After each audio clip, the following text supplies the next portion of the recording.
आता मोस्टली काय होतं की त्यांचं ते जे एज असतं, एज ग्रुप म्हणतो आपण, आता हे फक्त आपण कवळीच्या पेशंटचं गृहीत धरू की त्याच्यामध्ये एक तर त्यांचे नॉर्मली दात पडून जातात कारण बोन लॉस होतो, बाकीचे हिरड्यांचे प्रॉब्लेम असतात, आणि दुसरी गोष्ट म्हणजे कसं की काही ना काही कारणाने आपल्याला ते दात काढावे लागतात. तर कवळीमध्ये पण कसं आहे, 2 टाईप येतात, एक काढ घालायची कवळी आणि एक फिक्स कवळी जी आपण इम्प्लांट बेस देतो.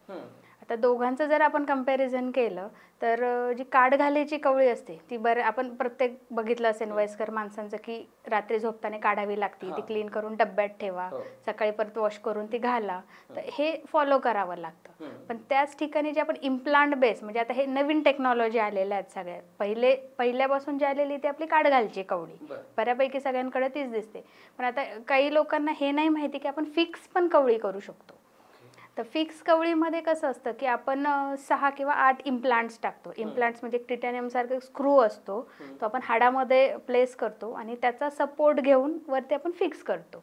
त्या ठिकाणी आपल्याला ती कवळी काढायची गरज नाही पडत, वॉश करायची गरज नाही, जसे आपले नॅचरल दात आहेत तसंच आपण खाऊ शकतो.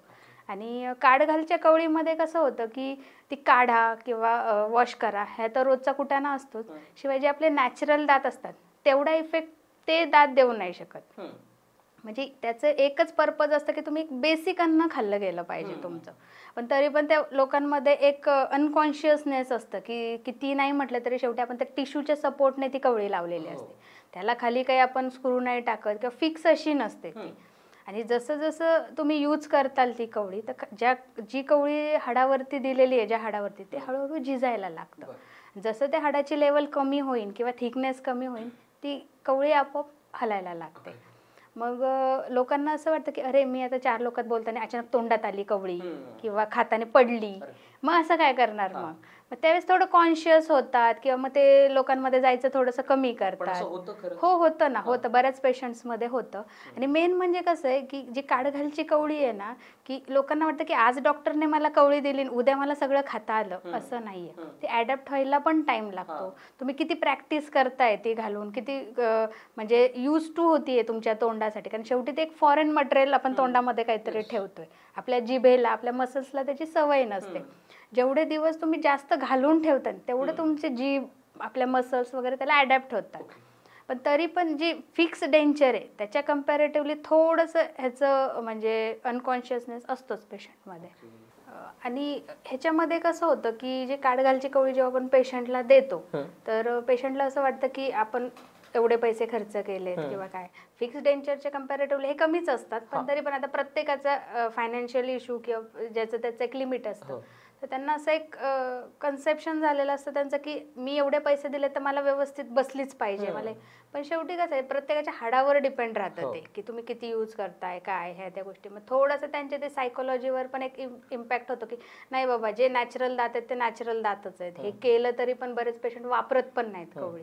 मग त्याला अल्टरनेटिव्ह ऑप्शन म्हणजे फिक्स डेंचर. फक्त जर कॉस्टिंगचा विचार केला तर जी आपली रिम्युएबल डेंचर आहे, काढघालची कवळी आहे, त्याच्या कम्पॅरेटिव्हली इम्प्लांट बेस्ड डेंचर थोडीशी कॉस्टली जाते, कारण त्याच्यामध्ये इम्प्लांट असतं, थोडंसं सर्जिकल जातं ते, याच्यामध्ये आपल्याला स्क्रू हाडामध्ये हे करावं लागतं, ते स्टिचेस वगैरे येतात. पण तिथून पुढची जी प्रोसिजर आहे, एकदा आपण इम्प्लांट प्लेस केलं पण तिथून पुढची जी प्रोसिजर आहे ही सेम आपल्या नॉर्मल कवळीसारखीच असते. तेवढंच आपल्याला सेटिंग लागतात, तेवढंच आपल्याला पुढे काळजी पण घ्यावी लागते की प्रत्येक गोष्ट तुम्ही ह्या टाईमवर आलाच पाहिजे, ह्याचं मेजरमेंट एवढं दिलेलंच पाहिजे, ह्या सगळ्या गोष्टी त्याच्यामध्ये इन्व्हॉल्व होतात. फक्त कॉस्ट वाईज थोडंसं इम्प्लांट बेस्ड डेंचर थोडी कॉस्टली जाते. कम्फर्टच्या दृष्टीने तुम्ही काय प्रेफर कराल? कम्फर्टच्या दृष्टीने जसं मी म्हटलं की काढघालच्या कवळीचं पेशंट थोडे कॉन्शियस असतातच, आणि काही पेशंटचा असा समज असतो की 15 दिवसात मला जेवायला आलंच पाहिजे. आता प्रत्येकाचा बॉडी टाईप वेगळा असतो, काहींना 15 दिवसात ॲडॅप्ट होते, काहींना 2-2 महिने लागतात, किंवा जितके दिवस ते यूज करतील तेवढे ते लवकर यूज टू होतील. तर कम्फर्टच्या दृष्टीने बघितलं तर नाही म्हटलं तरी इम्प्लांट बेस्ड डेंचर ही कधी पण कम्फर्टेबल असते, कारण ती काही काढायची गरज नाही पडत, फिक्स आपले दातांसारखे जागेवर बसलेले असते तुम्ही. आणि जे जेवणाचे जे काही रेस्ट्रिक्शन्स असतात की ह्यांना ज्या खूप कडक नाही खाता येत, आपण ऊस वगैरे नाही सांगत, ह्याला पण असतात रेस्ट्रिक्शन, पण कम्पॅरेटिव्हली आपण थोडंसं बेटर खाऊ शकतो ह्याच्यामध्ये, की फ्रुट्स झालं किंवा ह्या गोष्टी झाल्या तुम्ही खाऊ शकता सगळ्या. साधारण काय कॉस्ट पडते? कॉस्ट आता कसं आहे, इम्प्लांटचं प्रत्येक मटेरियल वेगळं असतं, टिटॅनियम वगैरे असे असतात इम्प्लांट, तर नॉर्मली जवळजवळ 1.5 ते 2 लाख पासून पुढे स्टार्ट होतात. आता प्रत्येक एरिया वाईज किंवा कोणतं मटेरियल यूज करतायत किंवा डॉक्टरांची एक्सपर्टी हे सगळ्या गोष्टी त्याच्यात मॅटर करतात.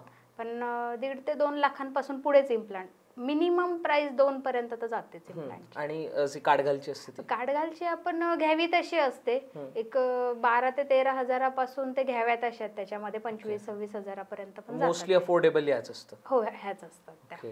आणि इम्प्लांट बेसिसचं पण एक कसं राहतं, फिक्स असतात त्या, पण पेशंटचं आपण इम्प्लांट टाकताना असं नाही की पेशंट म्हटलं मला इम्प्लांट बेस डेंचर करायची, त्यांचं जरी फायनान्शियली ते स्ट्रॉंग असले तरी पण आपल्याला काही कंडिशन लक्षात घ्याव्या लागतात की जेणेकरून ज्याच्यामध्ये आपल्याला इम्प्लांट टाकायचंय, ज्या हाडामध्ये, त्याची उंची किती आहे, जाडी किती आहे, ह्या गोष्टी पण आपल्याला बघाव्या लागतात.